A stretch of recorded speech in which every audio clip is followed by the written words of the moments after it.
ಹರಿ ಎದ್ದೇಳು, ಏನಿದೆಲ್ಲ? ಹರಿ ಹರಿ ಎದ್ದೇಳು, ಹರಿ ಪ್ಲೀಸ್.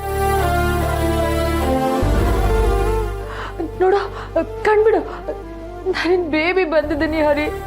ಇಲ್ಲಿ ನೋಡು ಹರಿ ಪ್ಲೀಸ್. ಭಾವ ಏನಿದೆಲ್ಲ? ಇನ್ನೇನಮ್ಮ, ನೀನು ಫೋನ್ ಅಟೆಂಡ್ ಮಾಡಬೇಕಲ್ವಾ? ನೀನು ಫೋನ್ ಅಟೆಂಡ್ ಮಾಡಿದರೆ ಇಷ್ಟೆಲ್ಲ ಆಗ್ತಿರ್ಲಿಲ್ಲ. ನಾನು ಸರಿಯಾದ ಸಮಯಕ್ಕೆ ಹೋಗಿದ್ದಕ್ಕಾಯ್ತು. ಇಲ್ಲ ಅಂದಿದ್ರೆ ಏನಾಗ್ತಿತ್ತೋ ಗೊತ್ತಾಗ್ತಿರ್ಲಿಲ್ಲ. ನೋಡಲ್ಲಿ, ಫ್ಯಾನಿಗೆ ಕಟ್ಟಿದ ಸೀರೆ ಹಾಗೆ ಇದೆ.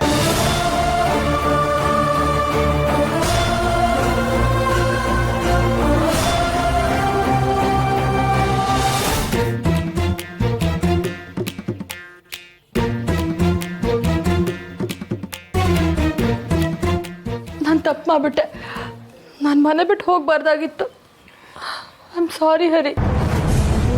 ಪ್ಲೀಸ್ ಹರಿ, ಎದ್ದೇಳು, ಒಂದ್ಸಲಿ ಕಣ್ಬಿಡು.